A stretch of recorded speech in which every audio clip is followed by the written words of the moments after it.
আমি আমার পুরুষত্ব ফিরে পেতে চাই এবং আমি নিজে বাঁচতে চাই, কারণ আমি থার্ড জেন্ডার হয়ে এই পৃথিবীতে বাঁচতে চাই না। আমি চাচ্ছি যে আপনাদেরকে যদি দেখাইতে পারতাম তাহলে আপনারা বুঝতে পারতেন যে আসলে কতটা কষ্ট নিয়ে আমি বসে আছি। মানে অনেকটাই ব্যথা হচ্ছে, মানে পেইন দিতে আছে।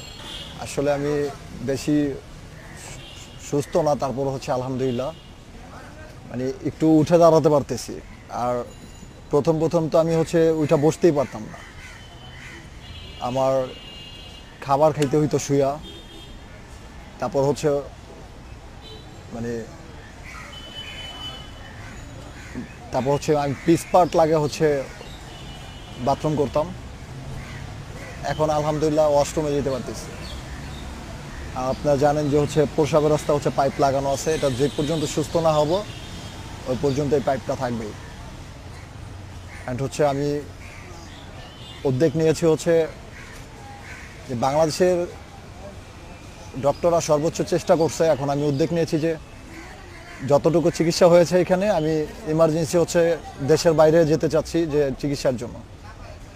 কারণ আপনারা সবাই জানেন, আমার নতুন করে বলতে হবে না যে দেশের বাইরে চিকিৎসা ভালো, অনেকটা উন্নত চিকিৎসা, সব জায়গায় ভালো, কিন্তু উন্নত মানের চিকিৎসা ওইখানে অনেকটাই।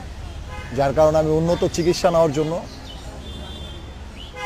দেশের বাইরে চেন্নাইতে যাওয়ার চিন্তা ভাবনা করতেছি, বা ইন্ডিয়া যেই জায়গা ভালো মানে এই প্যানিসের রিপেয়ার করা হয় ওই জায়গায় যাব। তো এই জন্য হচ্ছে আমি দেশবাসীর কাছে হচ্ছে হেল্প চাচ্ছি এবং হচ্ছে দোয়া চাচ্ছি, দুইটাই। কারণ অনেক ডোনার আছে দেশবাসী, বাংলাদেশে অনেক সুহৃদয়বান ব্যক্তি আছে যে যাদের অনেক টাকা পয়সা আছে, তারা অসহায় মানুষের পাশে দাঁড়াতে চায়।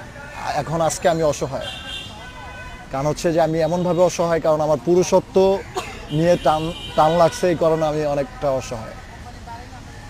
কারণ যুবক ছেলে তো এই জন্য হচ্ছে মানে বেশি নার্ভাস হয়ে গেছি।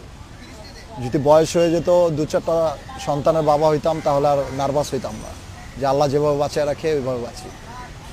আমি চেষ্টা করতেছি আমার ভবিষ্যৎ যেন অন্ধকার না হয়, যেন আলো ফুটাতে পারি। এই জন্য আপনারা যদি নিজের সন্তান বা ছেলে বা ছোট ভাই মনে করেন, ভুল ত্রুটি সবারই হয়, আমার যদি কোনো ভুল হয়ে থাকে, অনলাইনের মাধ্যমে যদি আমার কোনো অন্যায় দেখে থাকেন, তাহলে আমি ক্ষমা চাচ্ছি, আমাকে মাফ করবেন। আসলে আমি যে বেঁচে থাকবো এটা আমি বুঝতেও পারিনি যে আমি বেঁচে থাকবো। তারপরও বাংলাদেশের চিকিৎসায় আমি বেঁচে আছি, এইটার জন্য আলহামদুলিল্লাহ। এখন আমি উন্নত চিকিৎসার জন্য আমি দেশের বাইরে যেতে চাচ্ছি, আপনাদের দোয়া এবং সহযোগিতা দুইটাই চাচ্ছি।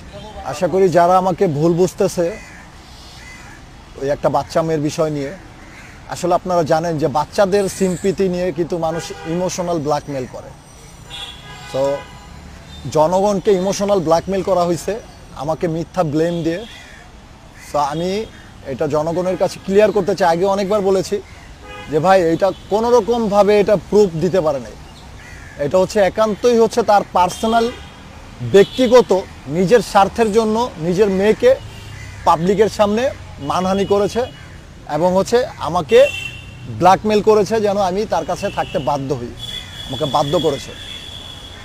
আমি তারপর আপনাদেরকে বলতেছি যে তার সাথে থেকে তার যত উচ্ছৃঙ্খল অনৈতিক কর্মকাণ্ডগুলো আমি তুলে ধরেছিলাম, একান্তই তার পার্সোনাল ব্লগ টাইপের, সে ফেমাস হতে চেয়েছে, একাকিতভাবে ভিডিও করে অ্যান্ড আমার সাথে ভিডিও করতে চায়। আমি তার সাথে ভিডিও করতে ইচ্ছুক না, তার কারণে আমার সাথে জড়াজড়ি করে থুথু মেরে একটা ভিডিও ভাইরাল করে তারপর হচ্ছে তার মেয়েকে দিয়ে ছাড়াই দিছিল। আমি সাথে সাথে ডিলিট করে দিই।